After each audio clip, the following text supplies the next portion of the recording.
Yo, what's up, gamers? Aaron Shack here, and we are live with the Shackcast, episode number 83. This is a tech and gaming podcast, as you may know, and we have some exciting things to talk about this week. The latest news from Guerrilla game studio that is well known for the Killzone series and also for the Horizon Zero Dawn series, has finally dropped, this sort of, we've had these rumors probably ever since, Zero Dawn about, sort of a multiplayer game or some sort of live service offering taking place in the Horizon universe. And we've always sort of theorized about, okay, well, how would it work? Would it be a PvP game? Would it be PvE? Would it be some mix? Would it be an extraction shooter, a live service game? Well, we kind of have our answer, and I think the internet is, possibly a little mixed on that. I'm going to let this both cinematic and gameplay trailer play in the background. I think the developers did a really good deep dive to sort of explain, like, oh, here's the game, here's what it is, here's our motivations, our choices. I think the first thing you'll notice is probably that the art style is drastically different. But yet, I kind of realized, like, as the internet was sort of harshly criticizing both the art style as being, very Fortnite and Overwatch and, all these different things, is that actually when you're looking at the robots and you're looking at the places, these facilities that they're coming out of, it's honestly very on brand. It's very recognizable, and that's usually the first thing that you would look for is like, okay, is this game true to the brand that it is sticking by? And now we have the reveal that Aloy is sort of giving command over to him to lead a bunch of hunters, to sort of maintain, the robots around the world that are, destroying everything. So that's kind of interesting. It's a cool way to sort of pass the torch and allow you to sort of pick your character and be your own force within this world, operating, sort of alongside Aloy in some way. So we have our first look at the Archer here, but you know, I don't see any problem here. I think everything that they've shown, all these characters, the weapons they're using, it all seems very plausible within the universe. I don't see this as a Concord situation where you had, just like character designs that were confusing and unlikable, with, both color schemes that were also equally unlikable. I get most people are probably not going to like the pink and orange hair and things like that. And, there might be people that are uncomfortable with different races of characters, but, once again, I think that's something that's more on them to have to get past. I think overall, the art styles seem and the character designs seem very on point, and hopefully a lot of people will be able to sort of find a character that embodies, themselves. They sort of see themselves in these various characters, and hopefully even over time, maybe we'll see other characters added to the game. If the game does really well, they may be able to sort of do a Marvel Rivals, Overwatch, where, over time they could potentially be adding characters. So that's sort of the cinematic trailer to sort of introduce to you the idea of what the world is that they're working on here, and to sort of justify, like, hey, in order for this to be a, PvE multiplayer, monster hunting, I've seen people compare it to Monster Hunter, to Dauntless, and also to Elden Ring Night Rain, just sort of showing that there's these characters, these specific archetypes, specific abilities and roles that they play within the team. This is not a concept that's very unfamiliar to us. And I think this is also really cool that they've mentioned right away that, hey, sign up for play tests. We want people to be active in sculpting the vision for what this game is.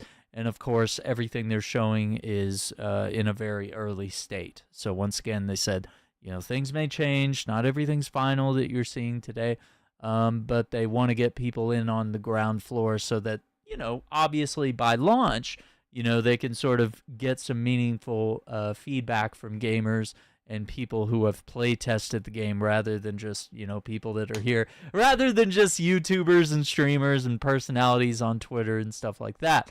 So I think what's interesting is that I think my first gut reaction was like, who is this game for?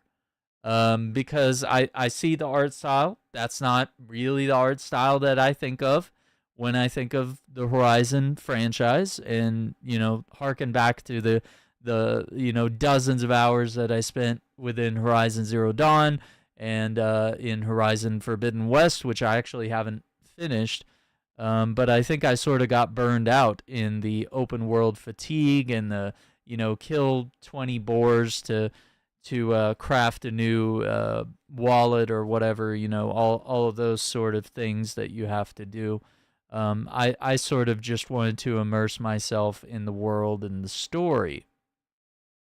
So we'll do a deeper dive into what I'm seeing here in the gameplay, but I kind of wanted to just sort of explain what I see here and what my opinion is on this. And, maybe I could tell you who this game is for. But first, that was my gut reaction. I was like, okay, who is this for? Because, like, even to me, just seeing, like, short snippets online, I was like, this just looks, like, I know that I'm sinking hundreds and thousands of hours into Monster Hunter games right now.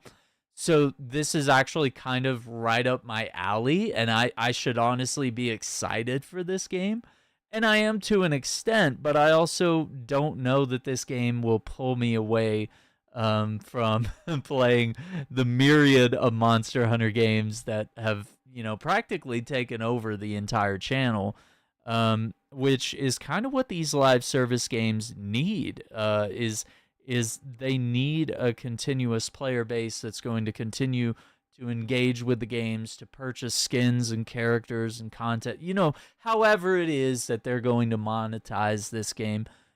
Obviously, if this is a game that is built over time, and as they've said here, they want to continue to tell stories within this game that will be canon to the Horizon universe overall over time, which means, this game's gonna matter. It's not just here to be, some sort of side piece and to be, something that is not meaningful. But I do worry at the same time that, people are going to be pushed away by the art style. They might be pushed away by the gameplay that is not, directly the same as what we know in Horizon Zero Dawn. I see a lot of remnants of it, but, the sort of press Y to do this ability thing is obviously much more different than Horizon's, sort of stealth mechanics and, using all sorts of different weapons, transitioning between melee and bows and various abilities that Aloy has. And then, of course, the customization that she gets with her armor and face paints and stuff like that. I would kind of like to see if there's a way that we can sort of, as we're picking these characters and classes, if we have ways to sort of make that character our own. If we don't sort of identify with the, the orange and pink hair, is there a way to style it differently? Is there, a hat you could wear or something, bandana or some horns you can put on, and I'm also not really seeing the sort of techie side. We're seeing people sort of customize themselves in natural gear, but one thing that Aloy does is that, she sort of hunts these robotic monsters and takes their parts and makes the robotic parts into her weapons and armor. So maybe that's something we'll see the characters do as they play more of the game. Maybe this is sort of, as they mentioned, there is a story mode as well that you can play in either single player or co-op. Will we be able to sort of customize our characters and see them wearing like the armor of the various robots that we've killed. So kind of in the Monster Hunter way, uh, you defeat a Rathian, and all of a sudden you adorn yourself in the armor of that dragon, and all of a sudden your weapon may have parts from that specific thing. Um, so I'm gonna loop it here if that'll let us do that. Um, that is something I would like to see them do. I'm gonna actually go ahead and let you see the beginning part here, where the guy sort of introduces it in case you want to sort of read the captions of what he's saying. But yeah, I see some possibilities here of how it could be interesting, and I think both in the world of Horizon Hunter's Gathering and in Monster Hunter, and I don't think Dauntless is around anymore, but we do have that other game that's also kind of in this genre. These games can make themselves better through competition. It breeds innovation. It puts pressure on each of these studios to make the best game possible. So I see some of the concept art, and it looks really cool, and they could potentially, feature different monsters. I keep saying monsters, but robotic creatures that are in the games, and then of course they could also create entirely new ones, and that could be really exciting. Um, and so at first I was like, okay, it does seem, it looks a little wacky, and that's not really what I think of when I think of the Horizon universe. I see that post-apocalypse. I see nature sort of reclaiming things, and exploring these facilities here and finding lore and relics of the past, and sort of trying to understand how the world became this way. That is what I enjoyed the most about Zero Dawn, in my opinion. Those are the things I enjoyed the most, was that exploration and diving into the world. Now, of course, this type of game, I'm not exactly sure how that's going to go. You can see here, we'll deeply examine some of the footage, that there are various maps, and it appears that there are sort of open worlds or open hubs at the very least, where you might be like, okay, let's go to the snowy mountain zone, or let's go to the forest zone and hunt this thing. So I guess we got to see, like, what is the long-term proposition of this game. It can't just be to make PlayStation and Guerrilla more money. There's got to sort of be here something that the player is going to get out of this. There's obviously the fun factor, but there's also customization. There's also, oh, I like this class, I like this weapon, I like this play style, and how the game grows and changes over time and explores different locations and biomes and stuff like that. Could be really interesting. So I'm very excited to see all of that. So I want to jump ahead a little bit and just do a little bit of analysis here on some of the things that we're seeing.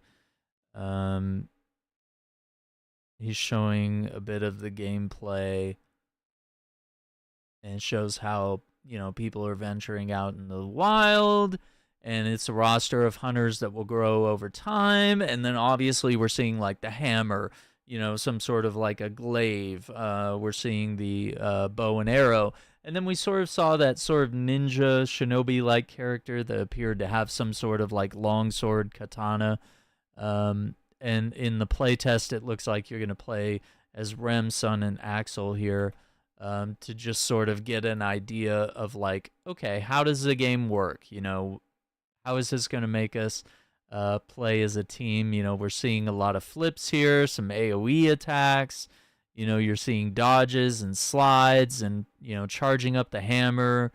You're seeing strategic dodging. It looks like she's also kind of hovering around. I'm not exactly sure how that's going to work.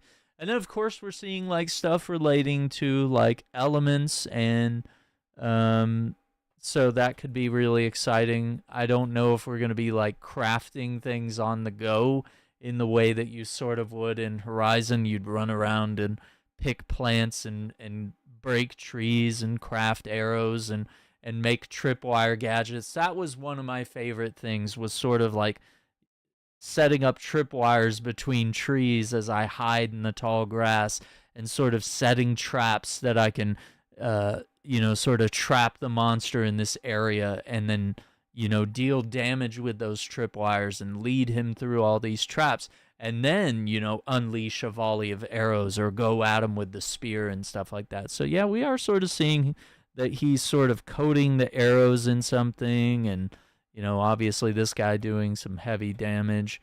And then she does like this AoE healing thing.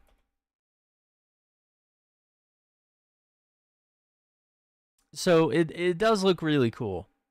And I like that he's saying it's a challenging game and that you'll have to earn each victory. And yeah, you pick your hunter, melee, range, play styles. And then obviously we see here, that you're going to be like leveling up your various characters over time. And, they have archetypes like being a healer.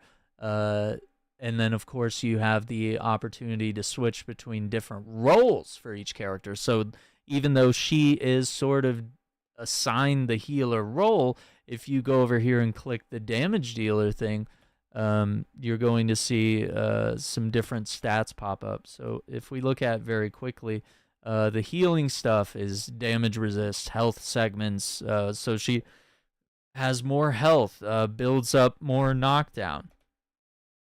And then with the damage dealer, she deals more damage, faster ability recharge, and of course the knockdown build up as well. So that's going to be kind of exciting. I think when you sort of start showing things like this, and you have, the bubble shield, this is where we're going to like dive in and get excited about all this. And obviously we're seeing like different perks and, what these things could do. Strikes down lesser foes to gather strength. With each enemy killed, their power grows to an unstoppable tempest.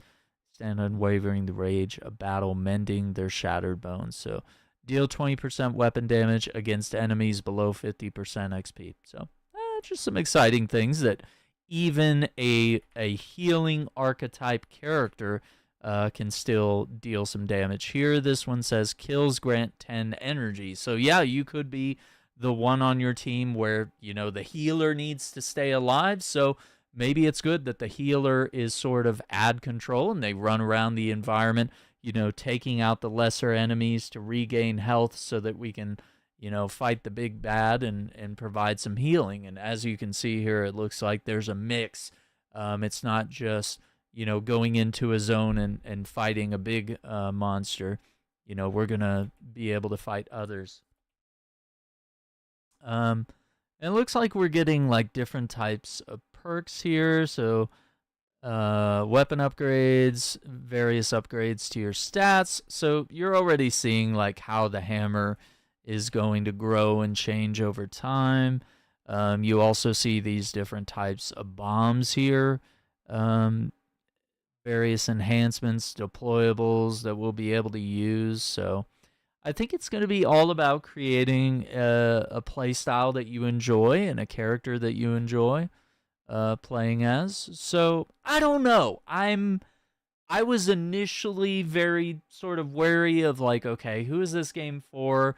I'm not really super vibing with the art style, but like the more I see, had I not watched this and had I just relied on what I saw on Twitter, and just the constant wave of hate of everyone saying, oh my god, this is another Concord, oh my gosh, it's another High Guard, where everyone sort of sees these games and the consistent push of live service games, especially coming from PlayStation and Sony, but just overall we're being bombarded with live service games all the time. And if you already kind of have your favorite, whether it's Warframe or Rainbow Six or Destiny or Apex Legends, whatever it may be, The Division, it's sort of hard to add another one to the stack. We only have so many hours a day.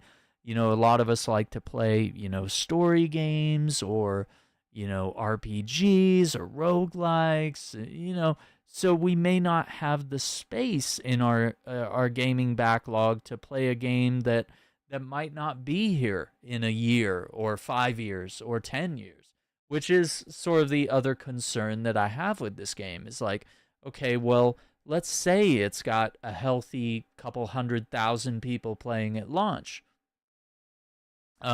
What happens when that dwindles down to like 10,000, this summer or this winter when GTA 6 drops or, Marvel's Wolverine or just a bunch of other games, How does that work? So this is also really cool that you're also having this gathering space where you can upgrade your gear and team up with other players and customize your camp. That's where they start kind of getting me. I was like, okay, we looked at some of the abilities and, one of my favorite things as I'm playing a game like Monster Hunter is coming back to camp and interacting with all the characters and choosing our next quest and, preparing a meal and giving our characters buffs and deciding what armor and weapons I want to wear on the next hunt. If this game can sort of capture that same feeling and, make sure that the game is appealing. So it says here you can hang out in your own customizable campsite. So, I mean, that could be really cool. It looks like they've got, emotes, and it looks like there is some customization. We are seeing a little bit of a change to some of the characters here. So it could be really cool. And then, of course, here is where I got the idea of like, okay, it looks like they are doing some sort of biome thing where you're going to pick different regions. You've got your deserts, you've got, your beautiful valleys and forests and, your snowy mountains and stuff like that to keep the game exciting. So it looks like in the bottom left there, it says contracts. So it looks like you're going to pick a zone. You're going to pick a mode, the difficulty. It's going to warn you what type of machines are in the area, what type of rewards you stand to gain, and then you just armor up and go.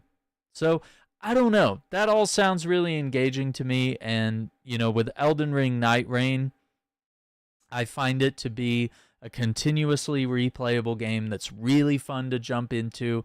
It's a bite-sized adventure that's fun and endlessly replayable, and it doesn't require the massive time investment that, Elden Ring and Dark Souls and, this game can sort of do the same thing for the Horizon games where, maybe you don't want to play all by yourself for 300 hours. You can sort of jump in here and get a similar experience here with friends.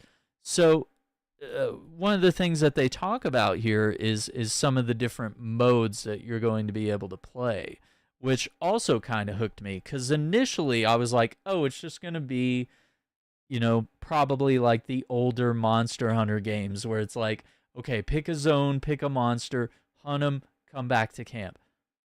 It looks like they put a little more thought into this with having different types of modes that we're going into. So, for example, here, it looks like, we're going after a variety of machines. Like this is almost like a horde mode. There's an incursion. There's a large scale amount of monsters and we're having to defend the area. And it also looks like here that maybe it is going to be like Night Rain in a way because they are sort of showing that there's the circle. And, if you've played Battle Royales or Elden Ring Night Rain or anything like that, you're going to see the circle pushing you to different areas to fight monsters. And it looks like you're going to have different power-ups of various different rarity types. So, your bow player might say, hey, we want to go up here so I can get the best bow. And your healer might say, oh, well, let's go over here and grab this on the way to the bow. And someone else might say, oh, I need this armor piece, this gear piece here, or we need to get some bombs from this area before we push forward. So yeah, it's going to randomize these power ups and stuff and allow you to feel like you're on a fresh and exciting adventure every time you load in. So this is really cool. I like that. And then you also have this other thing called Cauldron Descent, which to me just looks and feels like a raid where it's like, okay, we are going into a dungeon and fighting these enemies and hoping that we can potentially get some of the best loot by going in here. This reminds me of, it probably might sound silly to a lot of you. I've played Destiny raids, I've played raids in a lot of games, but what this harkened back to for me was the Wakanda raid in Marvel's Avengers. I'm getting that vibe of like going into Wakanda and, fighting Claw and his machines and solving puzzles, pushing buttons, doing jumping platform puzzles and doing multiple boss fights here. So this looks cool. Yeah, descend deeper, claim the rewards. They sort of mentioned that the game sort of has these roguelike elements to it. And that's what makes it replayable. So, I don't know. There's a part of me that's a little skeptical and a little, initially not super excited for this game, and I kind of burned out on the Horizon universe. But perhaps as long as you have enough friends to enjoy this with, it could be a good adventure. But yeah, it looks like they're also going to have a story mode, which I mentioned earlier, which will be playable in single player or co-op, which I think is great. I think you're going to want that. You're going to want to like run through this with some friends, and then, maybe you get to the end and the end game is like, okay, you want to go here, you want to hunt this, you want to, go into the dungeons and do this or that, or maybe there's some exciting mysteries and secret collectibles and open world exploration type stuff to do. We'll see. But yeah, you can sign up for playtests. I'm excited to know what you all think. I think this is kind of one of those games where you might be able to enjoy it if you don't have a bunch of haters whispering into your ear that, you need to hate this game. I say give it the benefit of the doubt. And I would honestly like to play test this. So I hope I can get in, and hopefully I'll get one and I can sort of provide some impressions as we're playing the game and sort of do a deep dive. But yeah, initially I was not super crazy about it, but actually I think it looks kind of cool now that I think about it. But this is going to lend us to a deeper discussion on live service games, because this game does sort of spur the idea of like, okay, obviously live service games are not going to stop. We have your Destinies, your Apex Legends, Warframe, The Division. We have Horizon Hunters Gathering. You had Concord. You have Marvel Rivals. You have Overwatch finally taking away the 2 and going back to being called just Overwatch. Whatever that means, right? And we talk about this all the time. We talk about how these games have to learn from the mistakes of other games. Arc Raiders looking at what Marathon did wrong, and also learning from, what Escape from Tarkov did and various other games, and trying to create a fun and engaging story. And, Helldivers looking, all these games looking at each other and seeing like, okay, how can we tell a story and give the community a voice as they're playing the game? They're accomplishing objectives as a community, as we do in Helldivers. We rescue the galaxy. We save, planets from ultimate destruction from our enemies. It's all things that these games have to manage, and I think you end up with things like Suicide Squad and Anthem when you don't listen to the community. You don't learn from the mistakes of other games.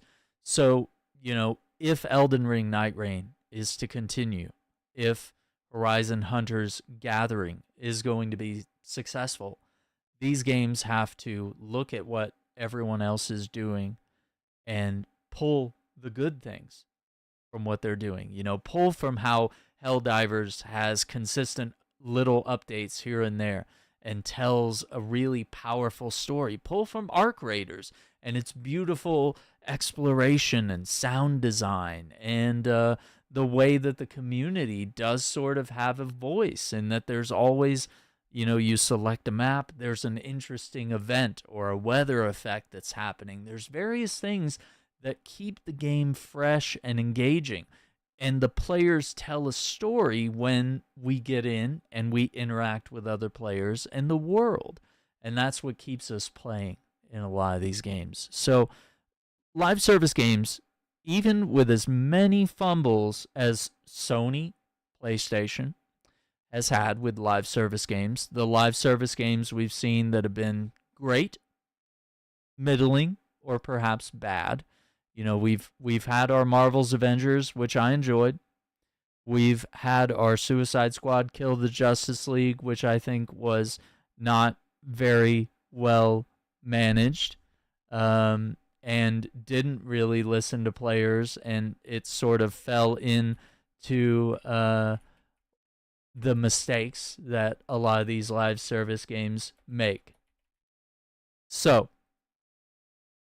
what's exciting about all this is that you potentially have the opportunity for each of these games to learn from each other's mistakes and to make a long-term game. But you do have the opportunity that these games can die and just be ultimately wiped from the universe. We've seen that. We've seen it with Concord. We've seen it, obviously, with Marvel's Avengers, which is still playable, but arguably not being developed or polished in any sort of way.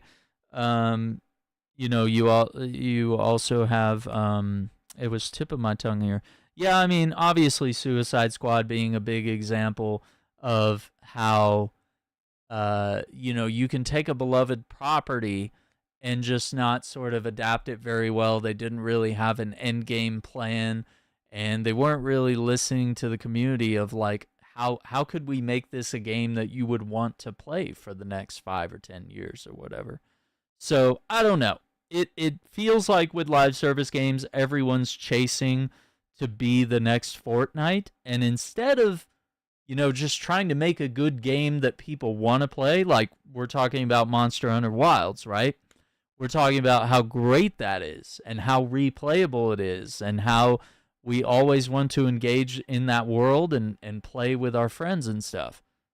You know, how are they going to do it with games like Horizon Hunters Gathering? How is Tom Clancy's The Division 3 going to work? You know, how these games adapt over time and what happens when these games shut down. And I think that's the worst part that kind of pushed me away from playing Where Winds Meet. I was like, this game looks gorgeous and it's cool, but when you're in a boss fight with your friends, the boss just focuses on the highest level player. And then I don't really feel like I get to counter or actually fight. It doesn't feel exciting anymore. And I don't really want to play a game that's not going to be here 10 years from now. Destiny is kind of my exception to the rule. I'll probably play Destiny until they shut the doors and lock us out, you know? Despite all the mistakes and all the positives that they have made at Bungie over the years. So, it's interesting. A lot to learn from this, and I think live service games are definitely here to stay, but that's why I want to spur this conversation of also discussing traditional games, because some of the traditional, you know, more traditional games that we've been playing on the channel recently, and games that have gotten like mass popular feedback, is stuff like Warhammer 40K Space Marine 2, where it has a traditional single player co-op campaign, but it also has PvP. It's got PvE. It's got, new maps, new characters, new armor. They have expanded the game without sort of being a live service moniker. They didn't sort of pitch the game as, oh yeah, we're the next Destiny and we're going to be here for a decade. They just sort of like came out and were like, hey, this is a game. It looks really good. It plays really good. It's really fun. You're going to enjoy it. It's worth the price of admission. And I would say that Black Myth Wukong also kind of does the same thing.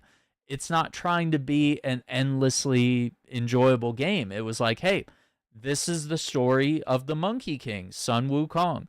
It's really fun. You got a lot of weapons and abilities and all sorts of things that you can do. There's a lot of different locations and bosses that you can fight. And I believe they have some sort of DLC that they're eventually going to do for that game. And they're also working on a sequel in the Black Myth series. So we do still have traditional games in the sense of, like Marvel's Spider-Man. There's a story to be told. There's a start point. There's an end point. There's a price to be paid for it. And once you're done with that experience, you don't have to pay more money. It's not just an endless farm of battle passes and DLCs and monetized costumes and stuff like that. So yeah, I think that's what's so good about the space we're in right now, is that it feels like these traditional games are coming back, right?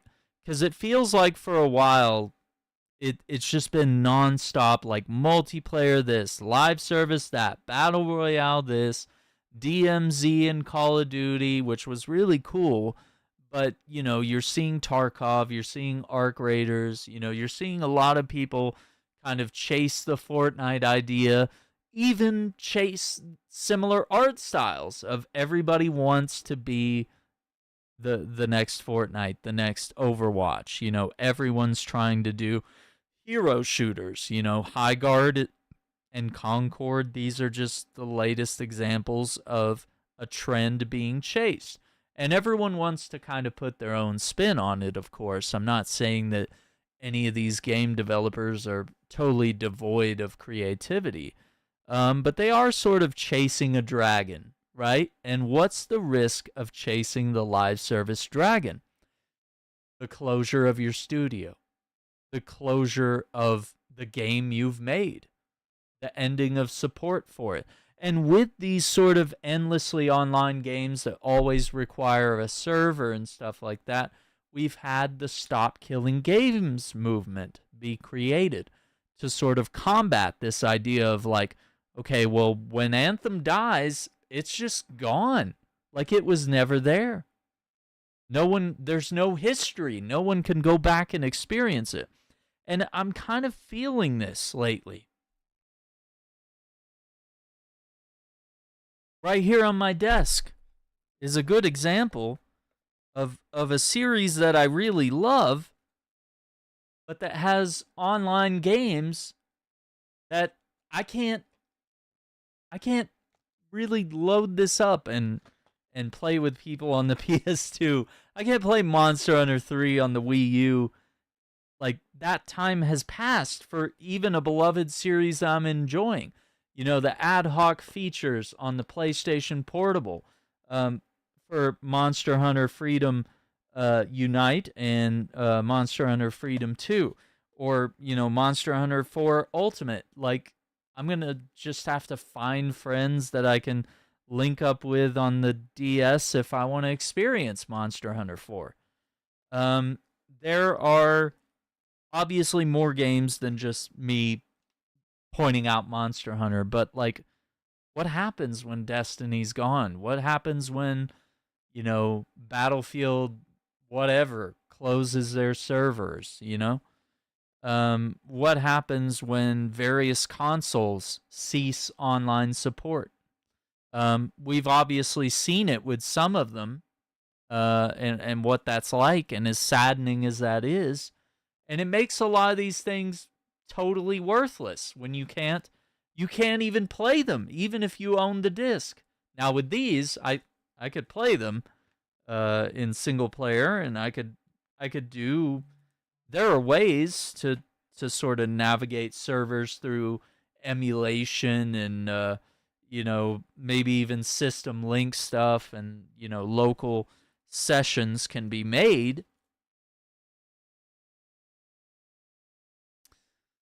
But the history of a lot of these games, Where Winds Meet being an example, if that game's not here a year or 5 years from now, why did I even play it?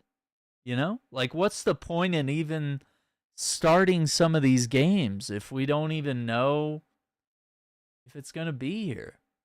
So it leaves us longing for these traditional experiences, and I'm kind of glad that we've been getting some where, Warhammer 40K Space Marine 2, where, we have this bevy of single player Marvel games.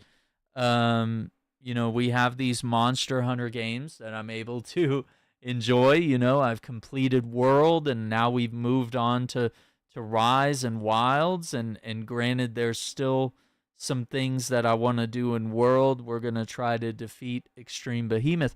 But even with games like Dune Awakening, which I'm really enjoying, and we're going to check out Chapter 3 this week, hashtag sponsored, because I am a Funcom creator. I will, be able to experience all that and share that with you all. But, like, what happens to Dune Awakening and Conan Exiles when, Funcom deems those servers as not supportable? Well, I mean, luckily for some of those, they'll have public servers available, and we'll be able to simply, either purchase or use them in some way, or simply directly link with other players and just load into a session that's just for the four of us, for example.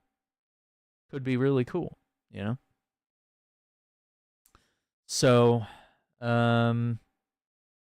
it's I know I've said it's interesting a lot, but it has been an interesting couple years for us to sort of explore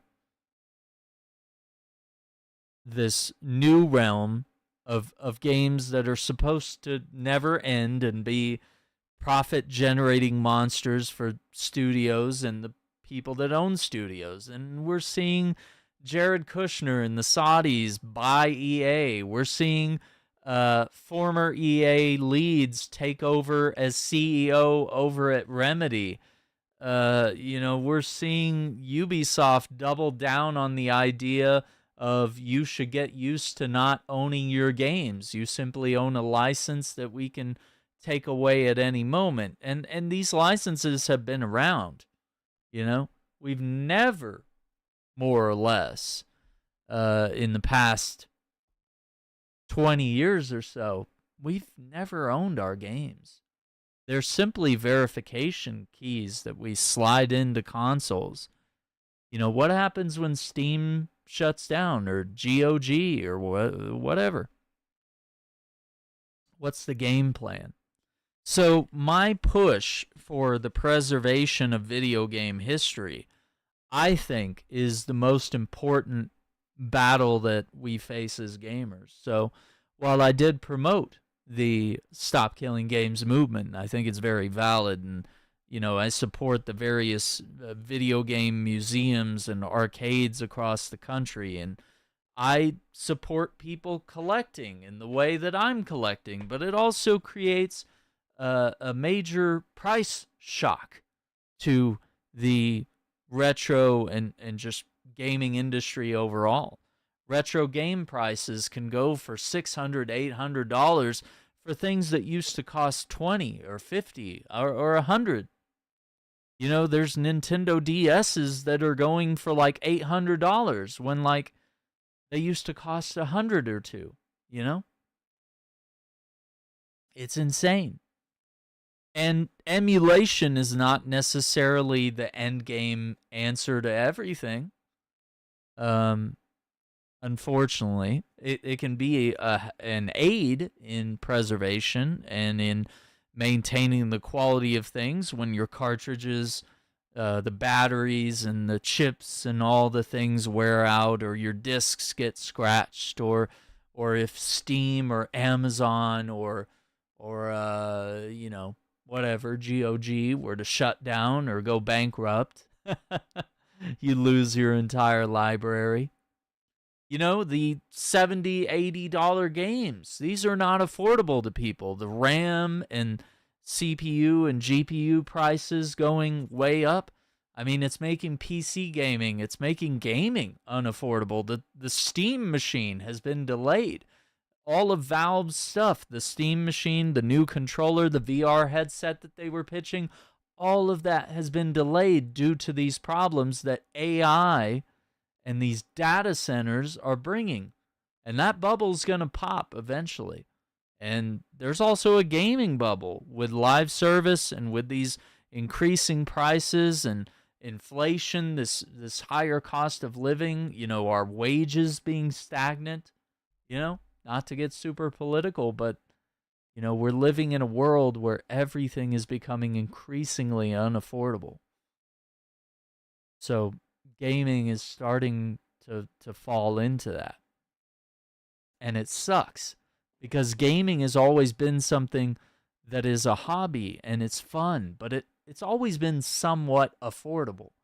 It's not that we were able to have everything always all the time, but we could at least have the games and the consoles and the hardware that we enjoyed. But now everything is so motivated around subscriptions and greed and just constant money. It's like constant subscriptions to Netflix and Disney and EA Play and Xbox Game Pass, everything being hyper monetized. It's gouging the customers, and it sucks. So how do you combat this? Well, I mean, number one, you pick and choose who you invest your money with, You choose when you subscribe to all of these different memberships and companies and stuff. And we vote with our wallets. We choose which games we like very carefully. And that's what I've been doing lately. I play Space Marine 2 a lot. I play Monster Hunter a lot. I believe that those are games that value my time. I can spend time diving into those worlds and enjoying everything there is to offer. And the game's not taking advantage of me. The developers aren't leeching me for money. And sometimes it's not the developer's fault. Sometimes it's a publisher. Sometimes it's, some greedy company or CEO at the very top is gouging the creativity that these artists have. It's not always their choice to have all this stuff, but it's like that everyone's got to eat. Everyone's got to make money, So we have to understand that as gamers, that there's, owls have to be fed. So with all this, I just want to harken back to retro gaming. I've always kind of played whatever games I wanted to play on the channel, and I've always tried to make sure that I keep up with a lot of the modern games that I enjoy and am excited for. But I also like to go back and play games that I enjoy. We played the Splinter Cells. We've played older Mario games on the channel, and now we did Super Mario Brothers. We did Super Mario World. I'm queuing up some Super Mario Brothers 3 to be our next retro game that we dive into. And, there's going to be some other games. I obviously have some older Monster Hunters that I want to pop into and experience. There's a lot of superhero games and games from the past that were just really good. They were really good games with value and difficulty and challenge and fun. And I just feel like we're not getting that anymore. It's not as much if you look back at your collection of games on the shelf and you see games that you can't even play anymore, or games that if you put it in, you wouldn't have friends to play it with you, you know? Yeah, I have a wide variety of games. We'll do Nintendo games, we'll do Sega games. I've got PS2, PS3 games. I have a massive collection that I'd like to share. So it's difficult because also running a YouTube channel is same as these developers. It's not easy to generate revenue through sponsors, through subscriptions, memberships to the channel, things like that. The things that keep the channel going and, keep the production value at what it is, and the games, flowing and being able to play all these different games, So it's not easy, but it's something that we'll continue to try to work on, and I appreciate everyone's support on the channel. It is your support that keeps the podcast going. Consider picking up, anything in the merch store. Links are in the description down below. The Half HP t-shirt is still on sale. You can use the coupon code for that. I'll keep that going just a little while longer. We have many designs. You can also sign up for a membership and support the channel that way. You get cool emotes, you get loyalty badges. There are exclusive videos that you get access to as well. We also have a Patreon if you want to support that way. But all of these things keep the channel and the podcast going. And it is getting harder and harder to keep all this going. So it's only with your support that this stuff continues. So, I've really enjoyed retro gaming, and I think it has grown the channel. And I think it brings a lot of eyes to the channel because there's a lot of nostalgia that both myself and other people have.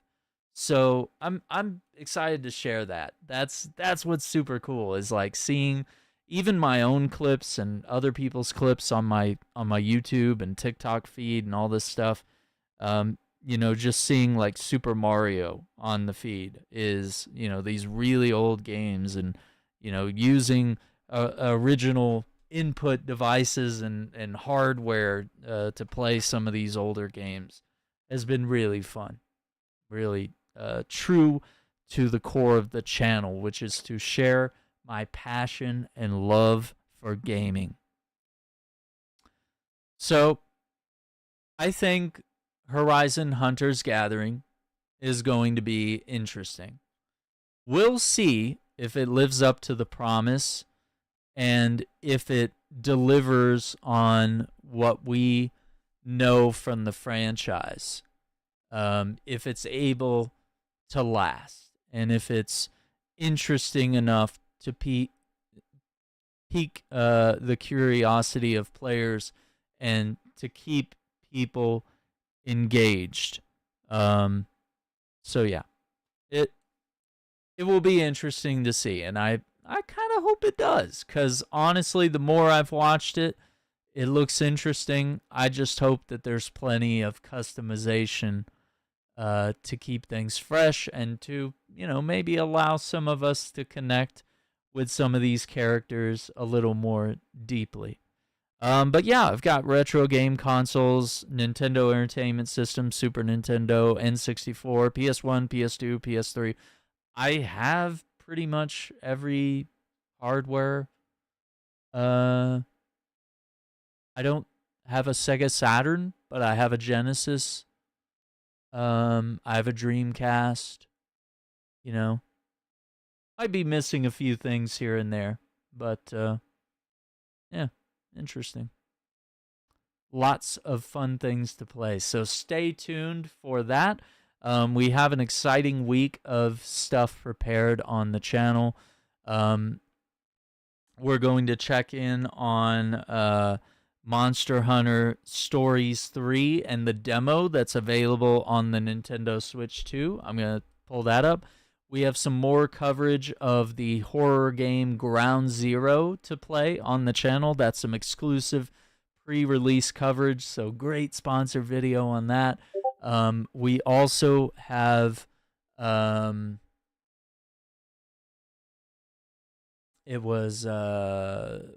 have the new stuff coming to Monster Hunter Wilds. We have some stuff I want to finish up on World. Beyond that, I know I'm missing something here. Super Mario Brothers 3 will be our next retro game that we get into. Dune Awakenings Chapter 3, as I'm a Funcom creator.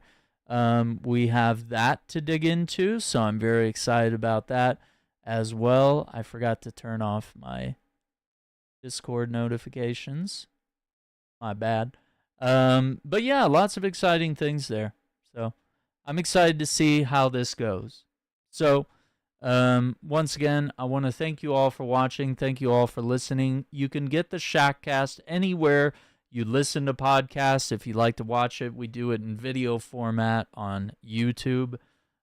Make sure you leave us a 5-star review.